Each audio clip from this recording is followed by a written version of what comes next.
Sí, hermano, pues Dios le bendiga a todos.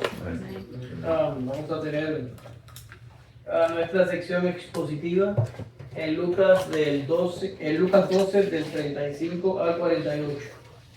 Y vamos a leer nuestro texto de oro en Primera a Timoteo 6 del 12 al 14. Primera a Timoteo 6 del 12 al 14.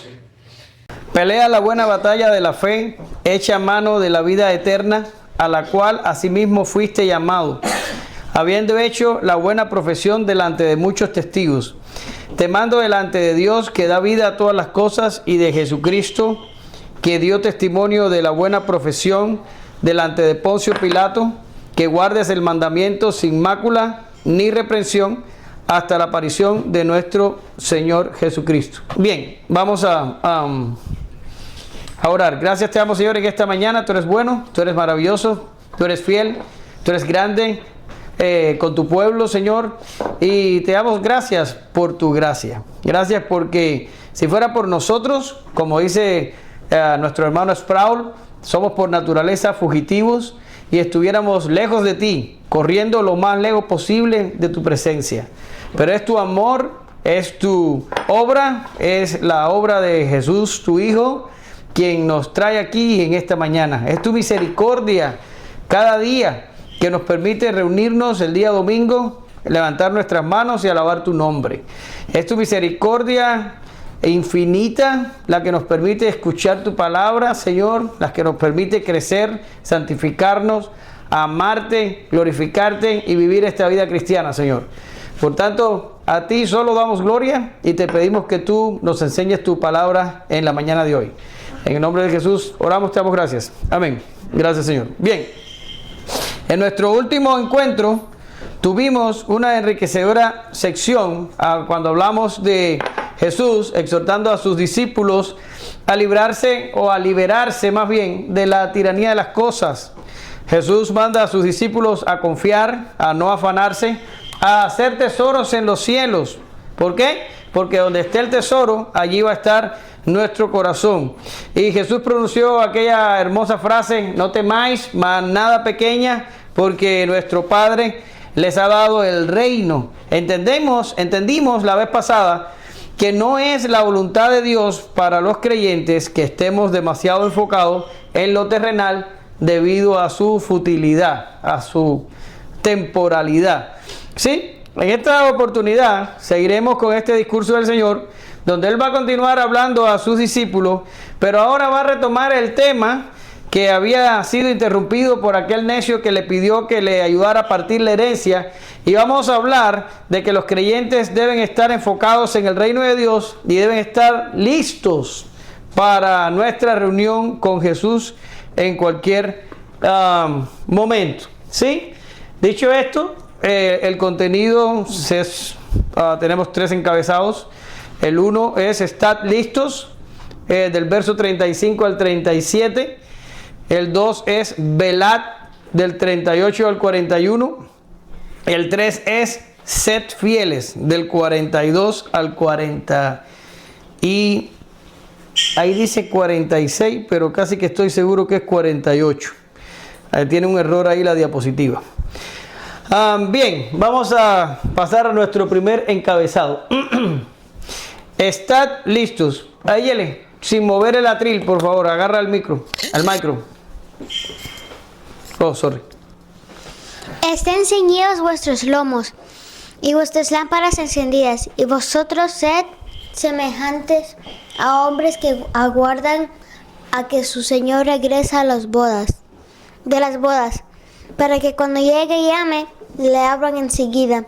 Bienaventurados aquellos que sirven, a los cuales su Señor, cuando vengan, haya velando. De cierto os digo que se ceñirá y hará que se sienten a la mesa y vendrá a servirles. Gracias, Angel.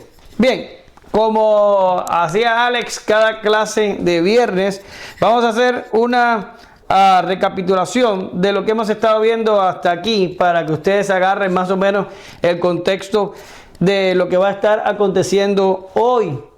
El Señor expuso ¿Se acuerdan? Después que él terminó con aquel exorcismo, él expuso la hipocresía y la falsedad de los fariseos y prácticamente los expuso a juicio, los sentenció bajo juicio. Luego de esto, el Señor pasa a advertir a los suyos acerca de ¿qué? De las persecuciones que vendrán, y asegura a sus discípulos que no deben temer al que puede matar el cuerpo, sino a aquel que después de muerto el cuerpo puede tomarte y ponerte en el infierno. ¿Se acuerdan de esa clase? Después de esto, el Señor es interrumpido por aquel que quería partir la herencia, y el Señor un poco que se enfoca en aquella persona y pronuncia aquel segmento de el rico insensato, ¿verdad? Y al Señor advierte posteriormente sobre la tiranía de las cosas, que fue la clase pasada.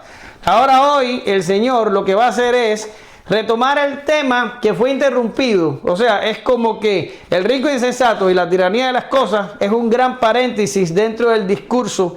Lo que va a estar pasando hoy es la continuación de el segmento de las persecuciones. ¿Ok? Si quitamos al rico insensato y quitamos a la tiranía de las cosas, es como esta unidad de hoy y la de las persecuciones serían un solo discurso. ¿Entienden lo que está pasando? Ahora, todo es provechoso y el Señor no hace nada aleatoriamente. Por tanto, tenemos puntos o tenemos enseñanzas muy importantes en todo esto que hemos estado hablando, que nos van a ayudar a enfocarnos en lo que vamos a estar hablando hoy. Y son 4, y se las puse aquí en la pizarra. El evangelio sería proclamado en toda la tierra. ¿Se acuerdan cuando Jesús dijo: lo que hoy se está diciendo en secreto, muy pronto va a ser gritado en las azoteas? ¿Se recuerdan? Lo segundo, soportar las tribulaciones y confiar en Dios. Lo tercero, la muerte puede llegar inesperadamente. ¿Y por qué esto es importante hoy? Porque hoy el sermón de Jesús tiene un giro, pudiéramos decir, un poco escatológico, porque el Señor habla de su regreso, o más bien manda a sus discípulos a estar preparados para su regreso, y esto a veces es considerado como una pequeña inserción escatológica aquí en el discurso. Sin embargo, nosotros no necesitamos que Jesús venga en su segunda venida para encontrarnos con Él. O sea, sí, Jesús va a venir en algún momento, no sabemos cuándo, y va a venir, y todos los que estemos vivos nos encontraremos con Él, pero esa no es la única manera de enfrentarnos a la presencia de Dios y encontrarnos con Jesús. ¿Cuál es la otra manera? La muerte, ¿verdad? Y aquí todos somos moderadamente jóvenes, ¿ven? Y los estoy ayudando bastante, y generalmente vemos la muerte como algo lejano.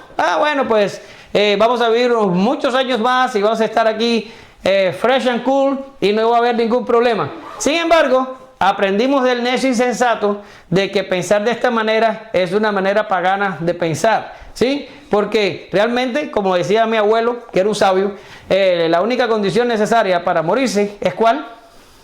Estar vivos, ¿sí? Y te puedes morir mañana, te puedes morir hoy por la tarde, hoy mismo en la tarde puedes morir. Cualquiera de nosotros puede morir en esta mañana antes que termine el mensaje, porque la única condición para morirse es estar vivo. Y a veces pensamos, tengo un familiar mío que no voy a decir quién es, porque ya saben, esto se publica en internet. Pero después que se termine la clase, si usted quiere, yo le digo quién fue.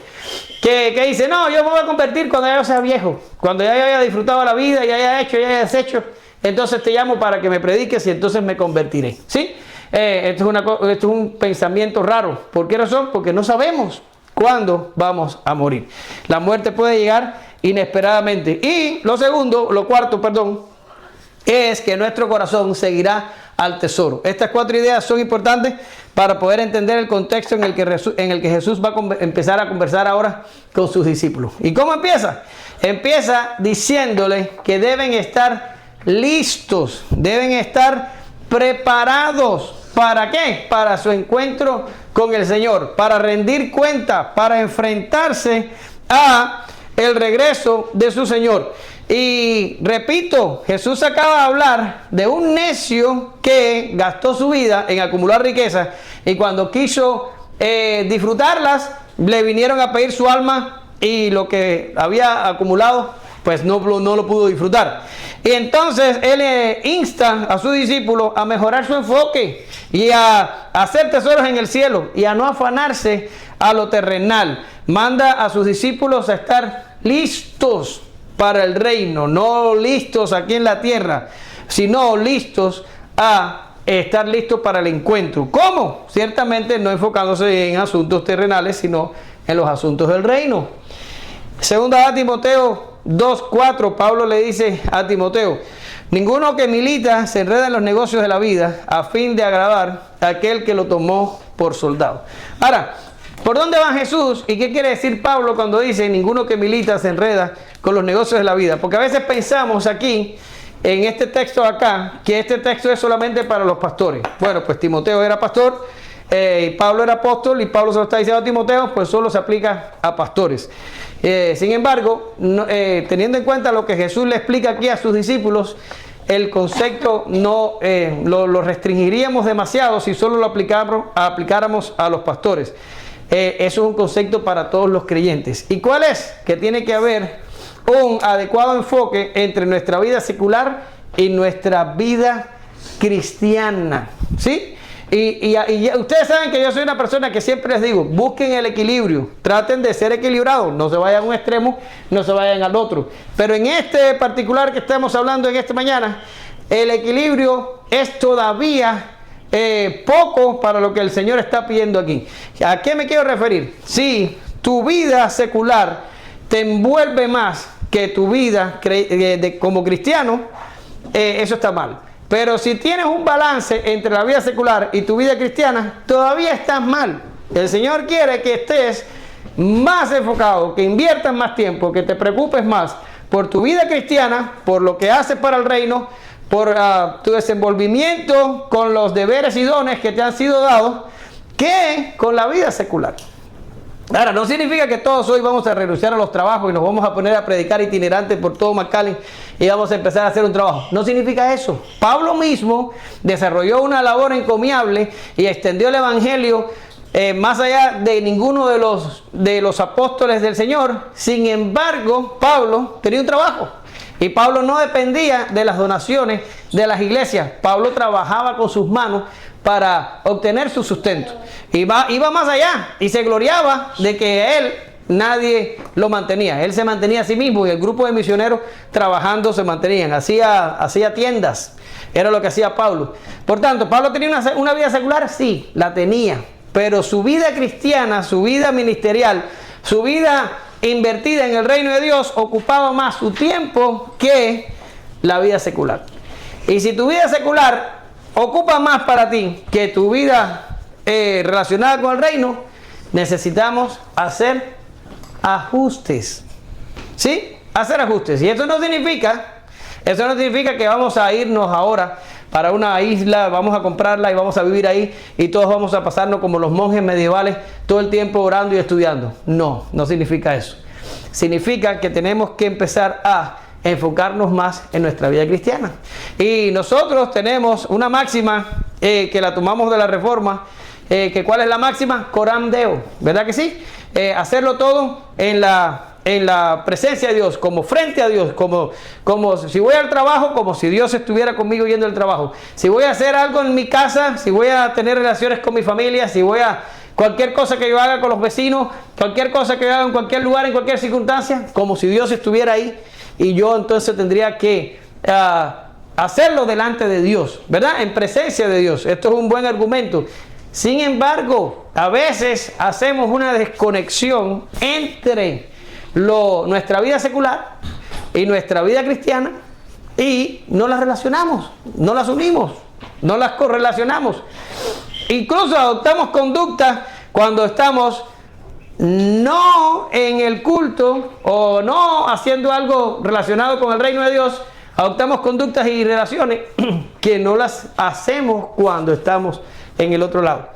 Esto es un poco raro, pero así sucede. Ahora, los veo mirándome raros, así como no entendemos nada de lo que nos está diciendo. Te voy a poner estos ejemplos, a ver si yo me puedo explicar mejor. ¿Sí? Dos ejemplos. El primer ejemplo es un ejemplo negativo y está en Ageo 1:4.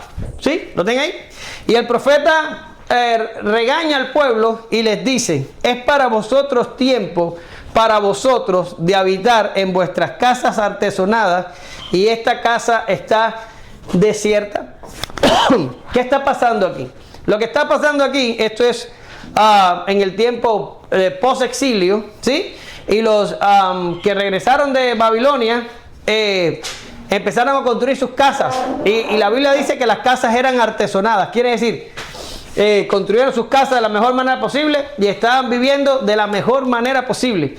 Se habían dedicado a tener una buena vida en su regreso a Jerusalén. Sin embargo, la casa del Señor estaba en ruina. El templo no había sido reedificado. Y el profeta se levanta y Dios lo manda a regañar al pueblo y a decirle: no pueden vivir en casas lujosas si la casa del Señor está totalmente destruida. Ahora, escuchen, esto no significa que estoy diciendo que ahora ustedes me van a dar la mitad de sus cuentas bancarias para nosotros hacer una iglesia mañana. Ustedes saben que no se aplica. El templo judío no es lo mismo que la iglesia ahora como la conocemos. De hecho, la iglesia somos nosotros. El local es otra cosa. Esto no tiene que ver nada con eso, ¿ok? Lo que quiero enseñarte, como personas que supuestamente tenían que estar enfocadas en Dios, en la obra de Dios, en el templo, en las actividades del templo, según su religión, eran judíos. Nosotros no lo somos. ¿Entienden lo entienden por dónde voy? Y ellos se habían olvidado de todo. Ellos tenían a Dios presente, sí. Ellos posiblemente oraban, sí. Ellos posiblemente ¿cómo se llama? Leían la ley, cosas así. Pero el templo estaba totalmente destruido. ¿Y a qué se dedicaron? A construir casas. ¿A qué se dedicaron? A vivir con lujos. ¿A qué se dedicaron? A amontonar para ellos. Es de todo lo que hemos estado hablando en estas últimas semanas. ¿Verdad que sí? Es el desbalance cuando nos enfocamos solo en la vida aquí y nos olvidamos de Dios, de su palabra, de su reino y de su obra. ¿Sí? Ahora, te voy a poner un ejemplo positivo para que puedas hacer contraste y lo agarres de una buena vez. Y el ejemplo positivo está aquí, Génesis 7:5. Y dice: e hizo Noé conforme a todo lo que le mandó Jehová. ¿Sí? Ahora, ¿de qué está hablando aquí? Está hablando aquí de un hombre que está viviendo en medio de una humanidad condenada. El Señor había mirado y había dicho: estos van de mal en peor y sus pensamientos son cada día más al mal. Me arrepiento de haberlos creado. Voy a destruir la tierra con todo lo que hay en ella. Pero dice la propia escritura que Noé halló gracia delante de los ojos de Dios. Y Dios se le aparece a Noé y le dice: ¿qué le dice? Hazte un arca. ¿Sí? Hazte un arca y ahí te vas a entrar tú, tus hijos, las nueras tuyas y los animales, para salvar lo poco que queda de esta creación, y todo lo demás se va a morir en el diluvio. Y le dio específicas instrucciones acerca de las dimensiones del arca, acerca de cómo tenía que hacer todo este trabajo, y el Señor le mandó a hacer todo esto a Noé. Y dice la palabra en el Génesis 7:5 que Noé hizo conforme a todo lo que le mandó Jehová. Y gracias a que obedeció y que siguió las instrucciones, se pudo meter en el arca y pudo salvar a su familia. Aquí vemos el ejemplo de una vida enfocada en el reino, enfocada en la misión que Dios le dio. Más o menos los comentaristas coinciden que Dios le dio a la humanidad 120 años para que viniera la destrucción. O sea, Dios miró y dijo: voy a destruir todo, pero no destruyó todo inmediatamente. Pasaron 120 años. Y hay algunos comentaristas que están de acuerdo que a lo mejor Noé se pasó 120 años construyendo el arca, ¿sí? Hay otros que no. Ustedes se acuerdan que mi familia fuimos a Kentucky, allá al Ark and Conner, y pasamos un maravilloso tiempo allá. Bien, los científicos del Ark and Conner piensan que Noé construyó el arca unos 75 años, no 120. Bueno, no importa. Calvino piensa que fueron 120. No importa si lo construyó 120 o si lo construyó 75 años. Cualquiera de las dos es bastante tiempo, ¿sí? Nadie aquí llega a los 75 años, ¿verdad que no? Nadie. Bueno, en ese tiempo yo te voy a explicar lo que Noé hizo. En ese tiempo Noé tuvo a sus hijos Noé creció a sus 3 hijos, los hizo crecer. Esos 3 hijos se casaron, porque cuando Noé habló con Dios acerca de la destrucción, todavía no habían nacido.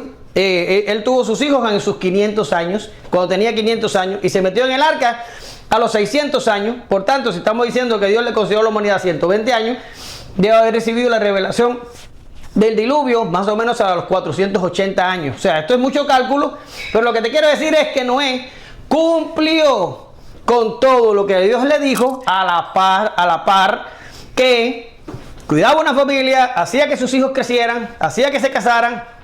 Hermanos, y todavía se piensa de que Noé construyó muchas partes del arca, una gran mayoría de ellas, usando subcontratistas. ¿Qué quiere decir? Les pagaba gente para que hicieran determinados trabajos. No se piensa que él lo hizo solo él, un barco tan gigantesco como el arca. ¿Sí?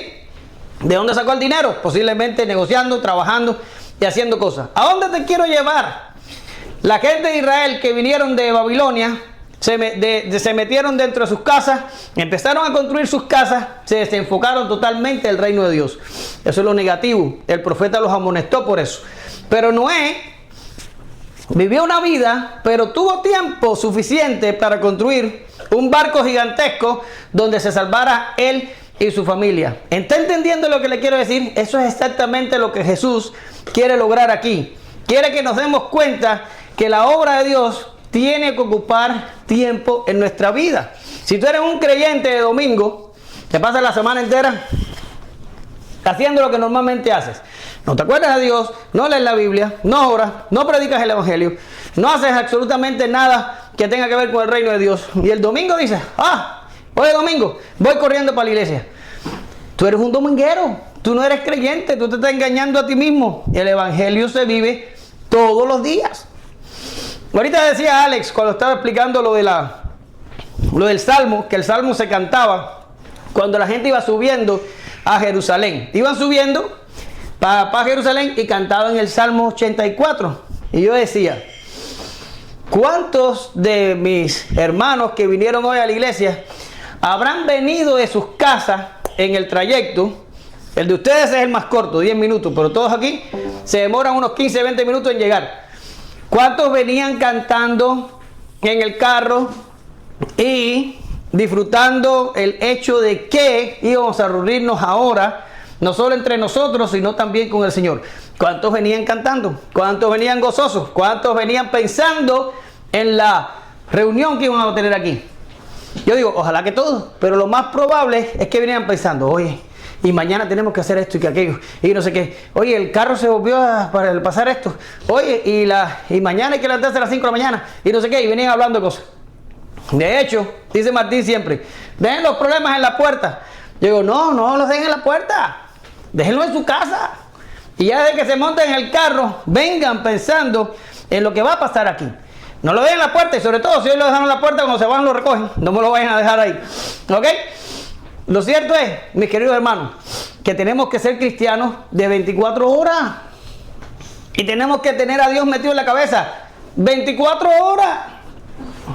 No nada más los domingos y el viernes por la noche. Eso es lo que Jesús está diciendo aquí. Jesús le dice a los discípulos, estad listos, preparados. ¿Para qué? Oye lo que el Señor dice. Para que cuando el Señor regrese y toque la puerta, tú le abras. A veces ustedes llegan y tocan la puerta. No, ustedes no. Me sirve más Jaciel. A veces Jaciel ha llegado aquí y toca la puerta y yo le abro así. Porque estoy mal vestido. Y digo, ¿eres tú? Cuenta hasta 10 y entra. Y me mando a correr para el cuarto a vestirme. Y entonces Jaciel cuenta hasta 10 y Jaciel entra y se sienta ahí. ¿Verdad que sí?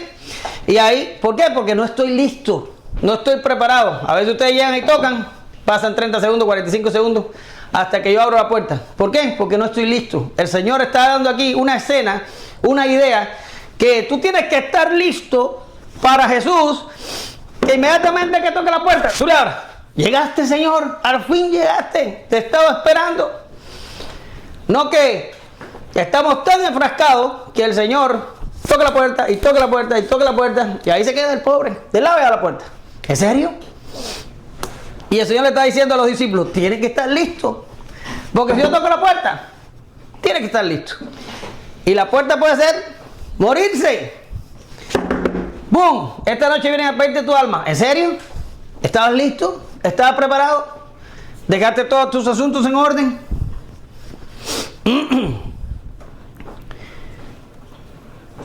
Cuando el Señor llega a la puerta, el discípulo tiene que estar listo para abrir inmediatamente. Debe ser una acción rápida. Debemos estar listos como si nos fuéramos a encontrar con el Señor en los próximos minutos. ¿Sí? Mira lo que dice Apocalipsis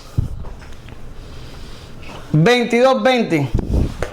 El que da testimonio de estas cosas dice: ciertamente vengo en breve. Amén. Sí. Ven, Señor Jesús. Y 2 Timoteo 4:8. Por lo demás, me está guardada la corona de justicia, la cual me dará el Señor, juez justo, en aquel día, no solo a mí, sino también a todos los que aman su venida. ¿Cuántas veces en el día piensas tú en la venida del Señor? ¿Cuántas veces en el día piensas tú en lo bueno que sería que el Señor regresara ya mismo? Ya.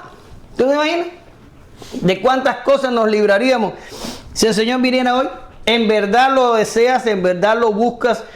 ¿En verdad lo quieres? ¿En verdad?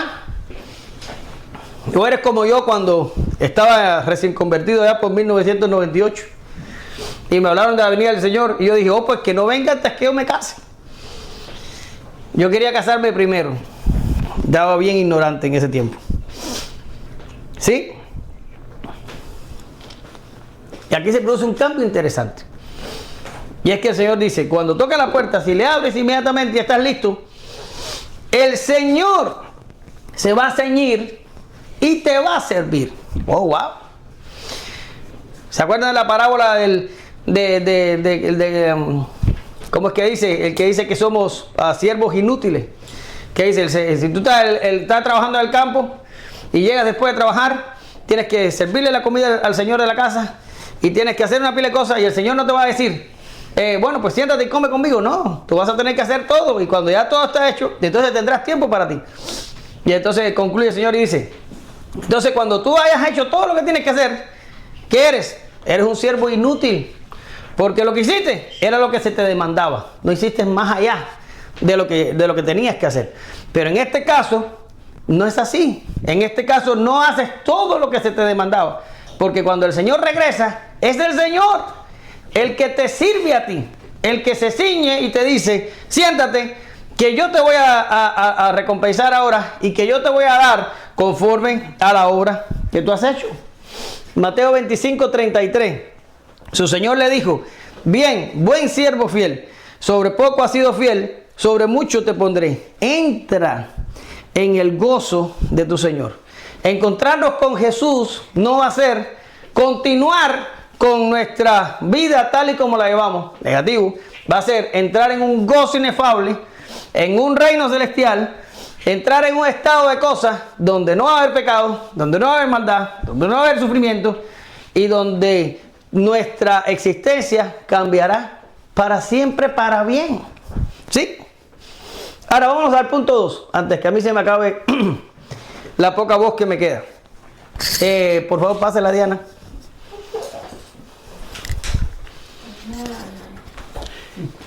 Y aunque venga la segunda vigilia, y aunque venga la tercera vigilia, si los hallares así, bienaventurados son aquellos siervos. Pero sabed esto, que si supiese el padre de familia a qué hora el ladrón había de venir, velaría eternamente, ciertamente, y no dejaría minar su casa. Vosotros pues también estad preparados, porque a la hora que no penséis, el Hijo del Hombre vendrá. Entonces Pedro le dijo, Señor, ¿dices esta parábola a nosotros o también a todos? Muy bien, gracias. Aquí el Señor introduce un nuevo elemento. Antes había dicho, están listos, estén preparados. Está hablando de el cómo. ¿Cómo debemos estar? Listos, preparados. Pero ahora el Señor pasa del cómo al cuándo. Porque tú dices, ok, tengo que estar listo para la venida del Señor, tengo que estar expectante, tengo que estar preparado, tengo que estar para que cuando toque la puerta, abrir la puerta. Ok, perfecto. Bueno, ¿y cuándo va a ser eso? ¿Cuándo va a ser? Para yo prepararme. ¿Verdad que sí? En Cuba, cuando yo era niño, yo no sé si eso pasaba en México, y mucho menos sé si pasa aquí en Estados Unidos, pero cuando yo era niño estaba en la escuela era visitada de vez en vez por metodólogos, tú sabes, por gente de arriba que venían a ver cómo estaban las cosas en la escuela. Pero avisaban la visita. Decíamos, hey, vamos a visitar Tania la Guerrillera el día 4 de septiembre. Y ya la escuela sabía. ¿Y qué hacían los maestros? Los maestros nos reunían a todos y nos decían, hey, traigan su mejor uniforme el día 4, vengan bien peinados y no sé qué. Mira, Karen, esta es la pregunta que yo te voy a hacer en la clase. Apréndela bien y da un papelito. Mira, Martín, esta es la otra pregunta que te voy a hacer. Todos levanten la mano cuando yo pregunte algo, pero yo voy a mandar nada más a Karen y a Martín. Y ellos tienen las preguntas. Pero ustedes todos levantan la mano. Y todo era una farsa. Y venía el metodólogo, se sentaba al final del aula con una cosa así grande y empezaba a escribir. Y la clase súper animada, la profesora era bien nice ese día nada más. Al otro día te metía con una regla larga así que tenía de 1 metro de madera. Y hacía la clase, todos levantábamos la mano, a los más inteligentes que ya tenían las preguntas, les mandaban y respondían. Era una clase perfecta. Y el metodólogo se iba de maravillas de aquella escuela, porque qué buena escuela. Sí, era toda una farsa. ¿Pasaba en México eso o no? Ya en México son más decentes que nosotros todos un fraude. Bien, pero ¿les pasaba a ustedes o nada más pasó cuando yo? Porque entre ustedes y nosotros hay una generación. Sí. Ahora, Jesús dice, no, conmigo no es así, porque el día de mi regreso no lo sabe nadie, no lo saben los ángeles, no lo sé yo, solo mi Padre lo sabe. Él solo lo puso en su sola potestad. Por tanto, velad, ya no está hablando ya de el solo el cómo, le está dando el cuándo, pero el cuándo no hay. Tiene que estar listo, tiene que velar, tiene que estar expectante de cuándo el Señor va a regresar. Pero el Señor le dice algo más y le dice, aunque el Señor regrese en la segunda y tercera vigilia, y vamos a parar ahí, el tiempo era medido diferente. Los judíos lo medían de una manera en el Antiguo Testamento y los romanos lo medían de otra manera en el Nuevo Testamento. En lo que estamos hablando aquí, las vigilias de la noche, los judíos la dividían en 3 y los romanos la dividían en 4. Hay algunos comentaristas que piensan que Jesús está hablando aquí según el método judío, pero hay otros que también piensan que está hablando por el método romano. Y la suerte es que en realidad no sabemos. Pero al Señor hablar de la segunda y tercera vigilia, lo que está diciendo es que el Señor no va a venir cuando la noche empiece, no va a venir temprano, no va a venir cuando tú todavía tienes fuerza y estás todavía velando. No. El Señor se va a demorar y va a venir para la segunda y tercera vigilia. Quiere decir, el Señor va a venir un poco antes de que amanezca. ¿Y qué pasa si tú te has pasado toda la noche despierto, velando y se acerca el amanecer? ¿Qué pasa a esa hora? ¿Usted sabe? Estás cargado de sueño. ¿Entiendes? Tú empiezas a velar a las 11 de la noche, estás bien. A las 1 de la mañana estás mejorcito. A las 3 ya estás patinando ya. A las 6 de la mañana usted está totalmente listo para dormir 12 horas. ¿Verdad que sí? ¿No es eso lo que pasa con las 10 vírgenes? Mateo 25:5. ¿No es eso? No solo las insensatas, pero las prudentes también cabecearon y se durmieron. ¿Por qué razón? Porque el novio se demoró. ¿Y cuál es la enseñanza aquí de Jesús? Jesús dice, aunque venga en la segunda y la tercera vigilia, quiere decir, te vas a cansar y vas a cabecear, pero no te debes dormir, tienes que estar velando. Tienes que estar velando. El Señor se compara con el ladrón. Y no que el Señor esté diciendo que es un ladrón. No. Está hablando de imprevisibilidad. Quiere decir, tú vas a saber, si yo supiera cuando va a entrar un ladrón aquí a robar, yo le espero y evito que lo haga. Tú sabes. Pues así mismo pasa con el Señor. Está hablando de imprevisibilidad. No sabemos cuándo va a ser. No sabemos. Tenemos que estar listos y velando en todo momento. Oh, perdón. Y les dijo, no os toca saber vosotros los tiempos o las sazones que el Padre puso en su sola potestad. Hechos 1:7. Apocalipsis 16:15 dice, he aquí yo vengo como ladrón. Ve, hay un símil ahí. No es que el Señor sea un ladrón, es que viene como ladrón. Bienaventurado el que vela y guarda sus ropas para que no ande desnudo y vean su vergüenza.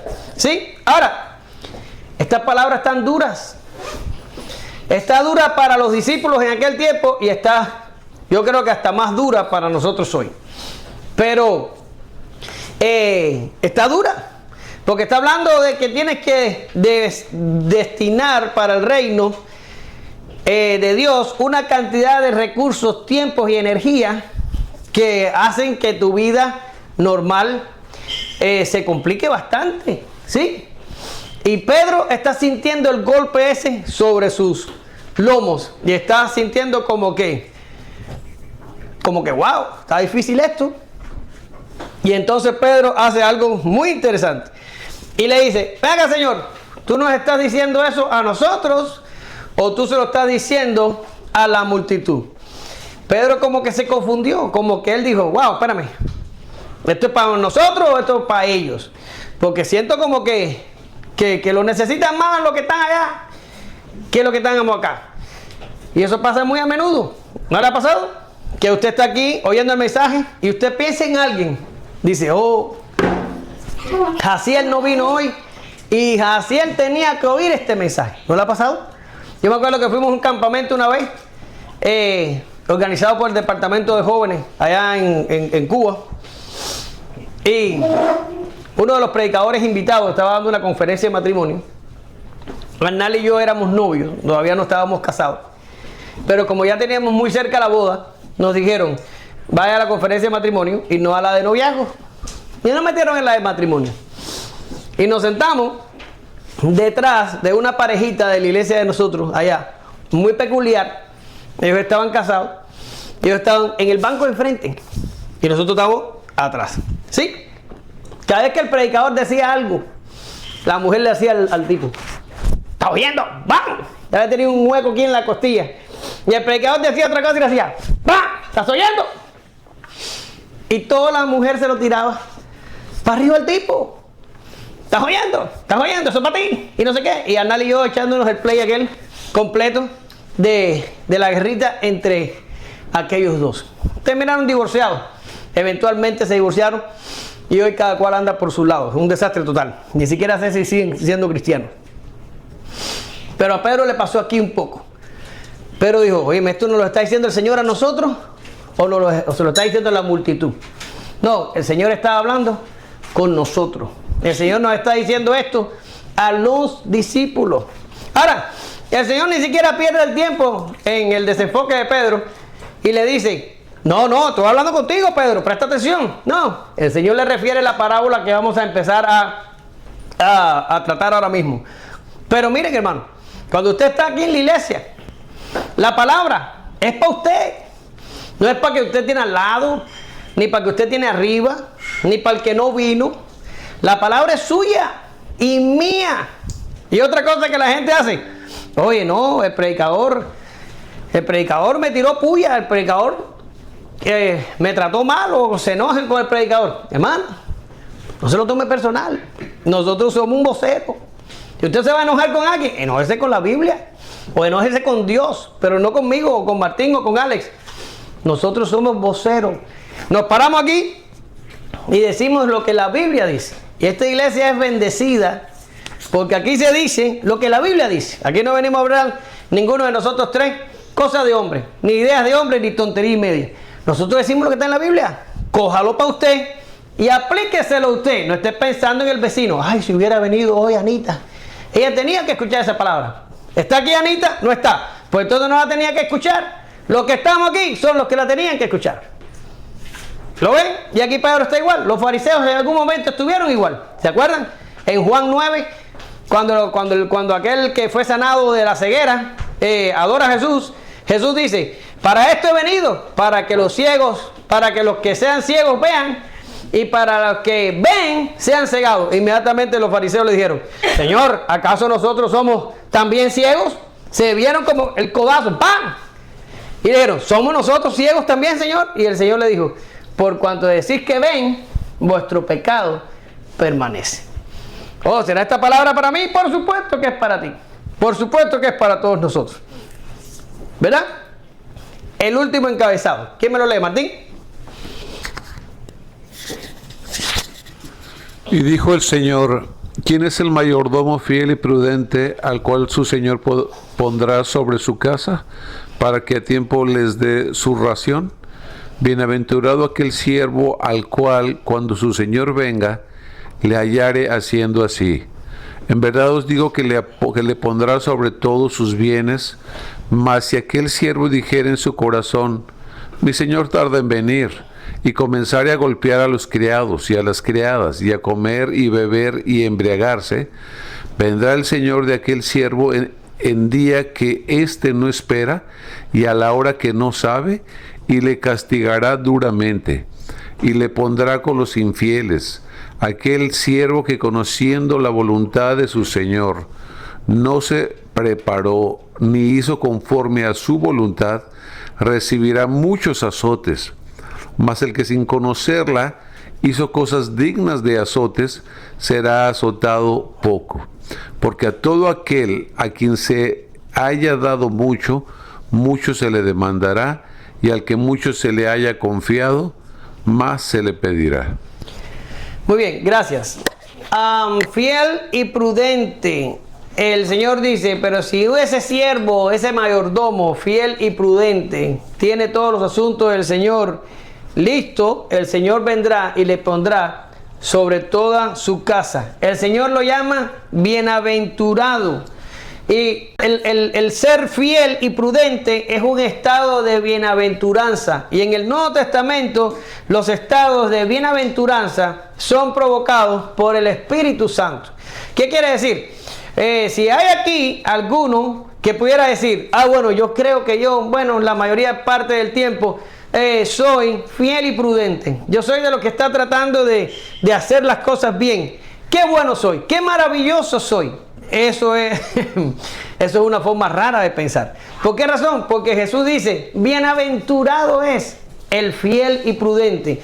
Y la bienaventuranza, el estado de bienaventuranza es un resultado de la gracia de Dios. ¿Sí? Si usted lee el Sermón de la Montaña, todas las bienaventuranzas que están ahí, esas bienaventuranzas son resultado de la gracia de Dios. Es resultado del actuar, de la acción de Dios en la vida de una persona. Por tanto, el siervo fiel y prudente debe sentirse como, oh, qué nice, qué maravilla, qué superior me siento por yo ser el fiel y prudente. Allá todos los que son infieles. No, no se siente así. Se siente humilde porque sabe que si es fiel y prudente, lo es por la gloria de Dios.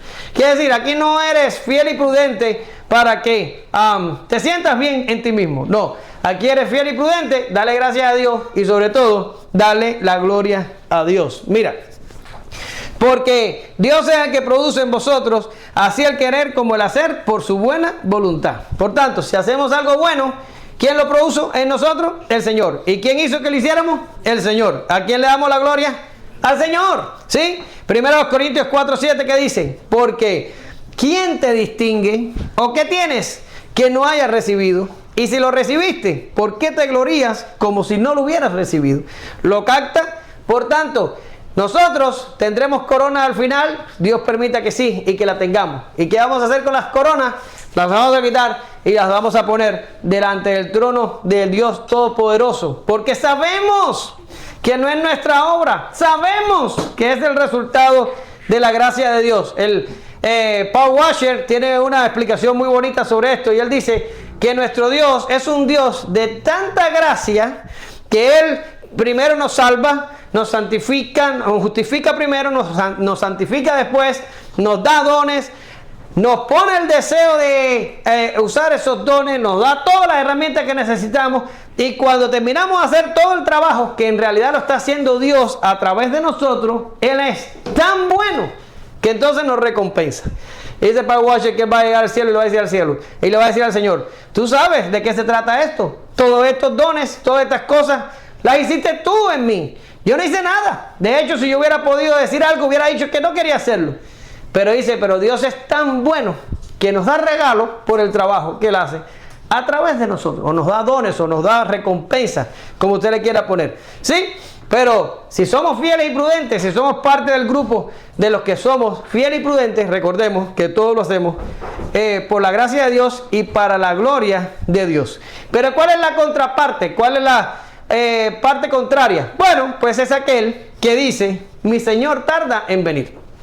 Cuando yo estaba estudiando este tema, me acordé que Alex dijo aquí algo que cree él, que lo dijo Daniel, y que dice que todo lo que termina mal en la vida de un creyente empieza por una idea equivocada, por una herejía, por una falsa enseñanza. Algo así dijiste, ¿verdad que sí?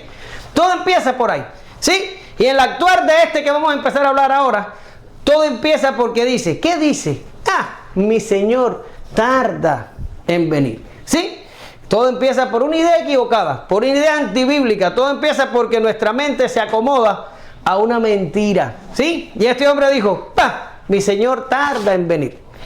Como dice por allá Pedro en una de sus epístolas, que algunos tienen la venida del Señor como tardía, como que se tarda, ¿verdad que sí? Y este dice, mi Señor tarda en venir. ¿Y qué empieza a hacer? Bueno, lo que él empieza a hacer es una flagrante usurpación de el puesto de Señor.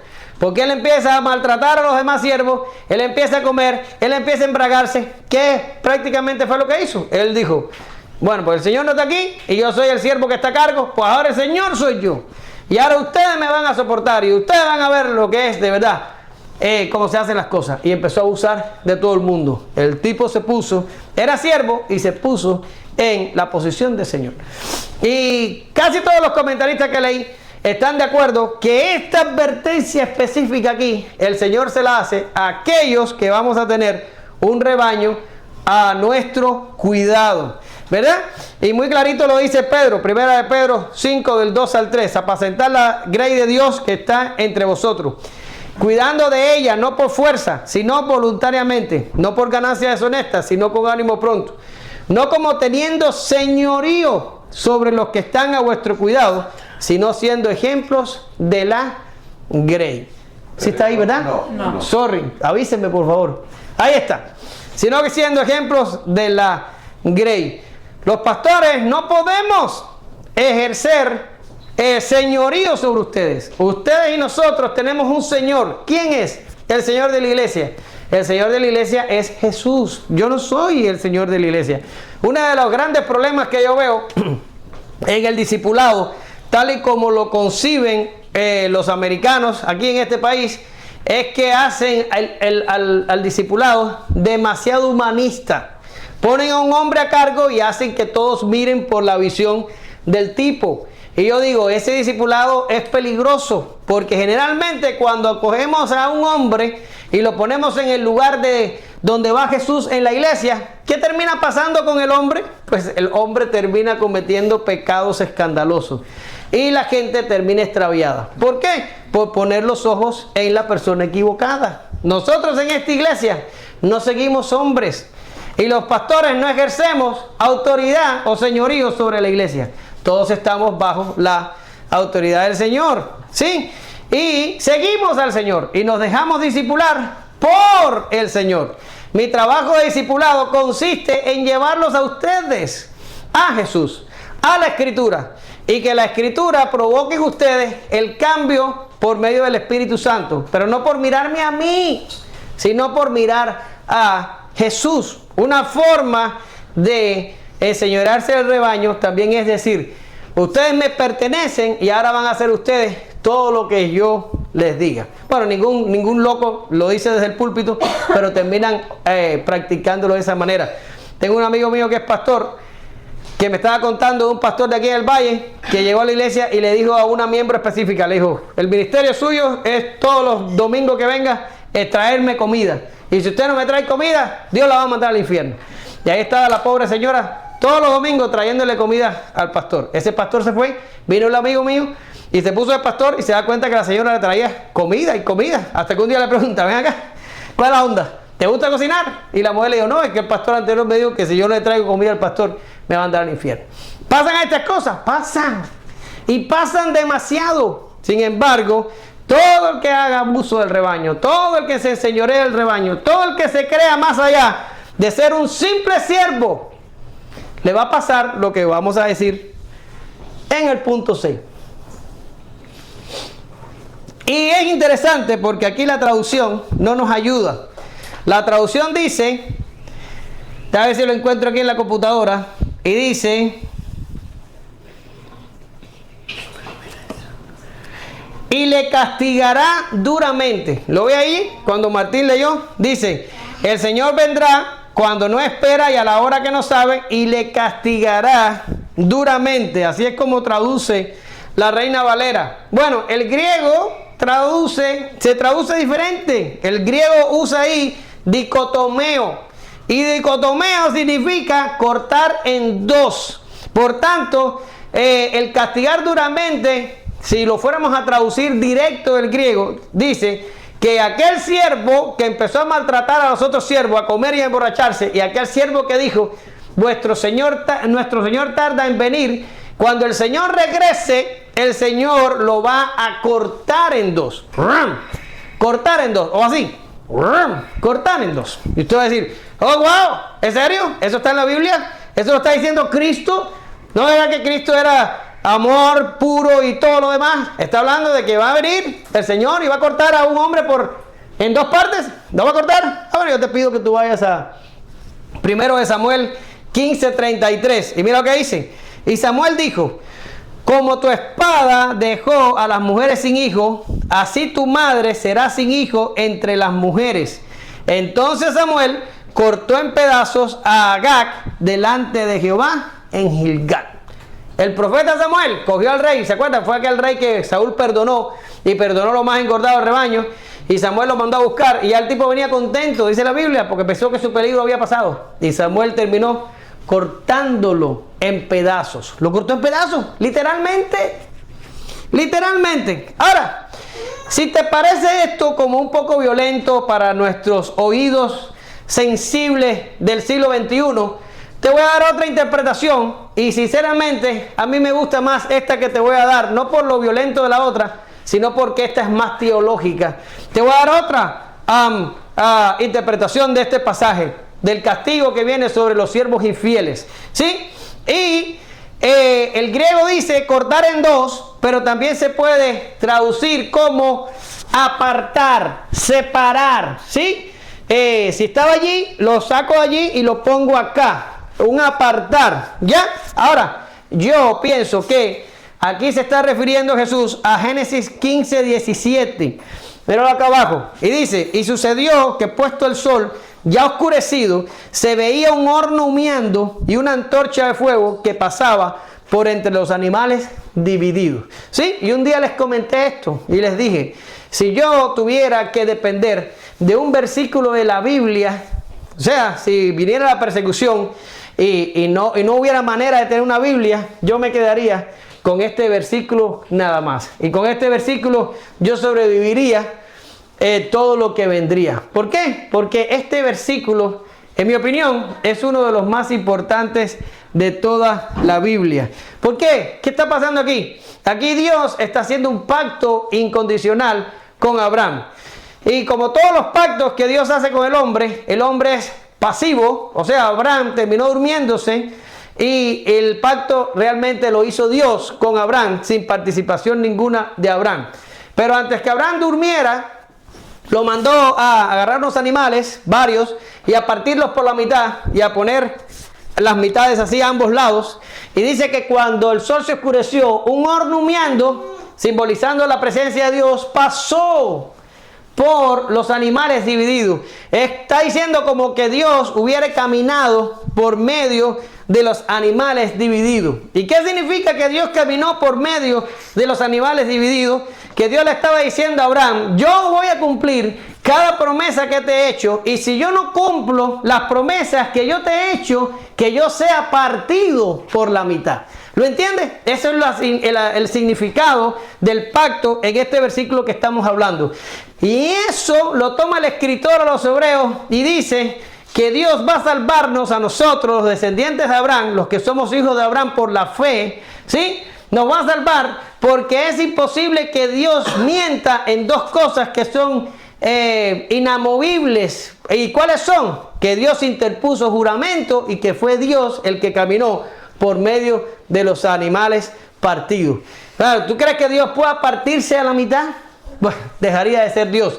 Por tanto, así de inconmovibles son las promesas que sustentan nuestra salvación. Y aquí está diciendo el Señor, el siervo infiel, el siervo que no esté haciendo el trabajo que tiene que hacer, cuando el Señor venga, va a ser apartado.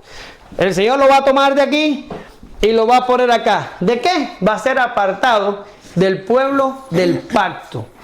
Y yo te digo una cosa, ya sea que lo parta por la mitad con la espada o que lo aparte del pacto, yo creo que las dos cosas son temibles y es un formidable juicio. ¿Sí? Ahora, usted va a decirme, ven acá, pero tú no nos has enseñado y no enseña la Biblia y no enseña nuestros documentos fundacionales de que la salvación no se pierde. Sí, pero no estamos hablando aquí de personas que pierden la salvación. Estamos hablando aquí de ¿qué? Estamos hablando aquí de apóstatas.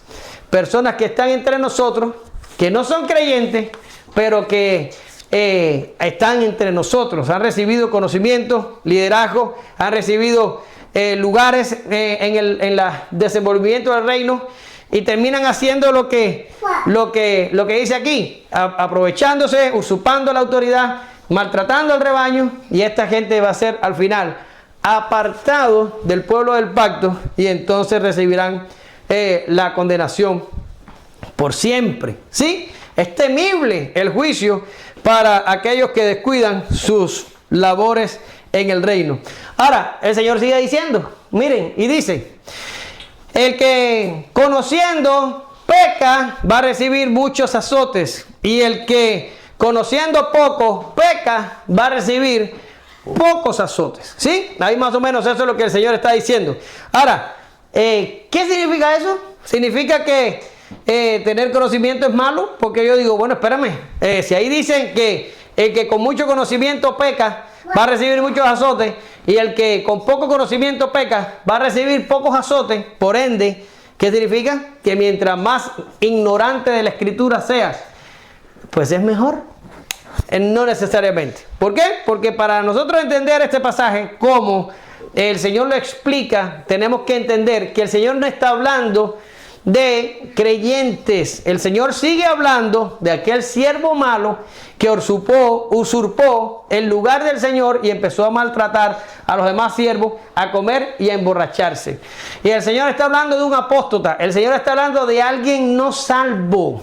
¿Sí? Y el Señor dice, si esta persona, si ese apóstata, si esta persona que está abusando del rebaño, si esa persona que está usando mal su mayordomía en el reino, esa persona tiene mucho conocimiento de la voluntad mía, de lo que está escrito en la palabra, esa persona va a recibir mayor juicio.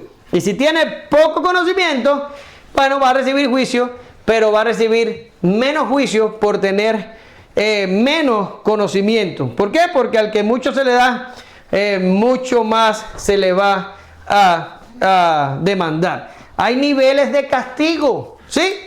En el caso del que tiene conocimiento, ese peca por comisión, ¿sí? Ese sabe que no puede hacerlo y de todas maneras lo hace. Y el que peca por ignorancia, peca por omisión. ¿Por qué razón? Porque debió saber, pero no sabía, y por no saber pecó. Y hace matter. Es como yo vengo en el auto y me llevo un stop sign y el policía me para. Y, no paraste el stop, te voy a dar un ticket. Oh, espérame, yo nunca vi el stop. A mí no importa si tú no lo viste. Ahí está, míralo ahí.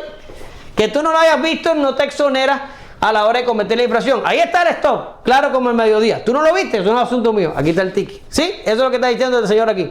Si tú pecas por omisión, o sea, tú dices, no, yo no sabía, Señor, yo no sabía. Ok, tú no sabías, vas a recibir menos castigo, pero vas a ser igualmente castigado. No te vas a escapar del juicio. Y al que sabe hacer lo bueno y no lo hace, le es pecado. ¿Qué me refiero aquí? Es nuestra responsabilidad conocer. Es nuestra responsabilidad saber. Ya, los americanos tienen un dicho, no sé si usted lo ha oído. El dicho es, hear no evil. Significa no oír lo malo. Y eso se usa en las altas esferas del gobierno, cuando las personas saben que algo está mal, pero no quieren tomar parte en eso, no quieren ni ir ni a favor ni en contra, y lo que hacen es decir, no, yo no sé lo que está pasando, nunca supe lo que estaba pasando. ¿Para qué? Para no tener parte del asunto. O sea, se aíslan y dicen, es mejor decir yo no sé, para que no venga a decir, ¿y por qué no hiciste algo? Yo no sabía, pero sí te lo imaginaba, pero era mejor no saber. Y la gente que dice, no, yo no quiero saber teología, a mí no me habla de teología, yo no quiero saber teología, la teología es muy complicada. Eso no te va a salvar del juicio, porque si pecas por ignorancia vas a ser condenado, igualmente el que peca por comisión sabiendo que no podía hacerlo. ¿Lo agarras? Así es. Concluyo que ya creo que haber llegado hasta aquí con mi garganta ya fue un éxito. Resumiendo, el Señor manda a sus discípulos a tener una actitud y una conducta activa en cuanto al reino de Dios y sus responsabilidades. Ser un creyente nunca será algo pasivo o receptivo, sino algo vivo, activo, compartiendo. En otras palabras, Dios no te ha salvado para que solo asistas a la iglesia los domingos. Él quiere que el reino de Dios llene tu vida y tu calendario y que te consumas en él, que activamente estés involucrado cada minuto de tu vida. ¿Están listos? Primera orden, no te enredes en el mundo. Como soldado tienes que estar preparado cada minuto. Y si tu Señor toca la puerta, tienes que abrir enseguida. Velad es la segunda orden, incitando a una vigilancia activa, constante, expectante, donde permitas que tu alma se llene del anhelo del regreso de Cristo, y así cuando Él vuelva, te encuentre velando.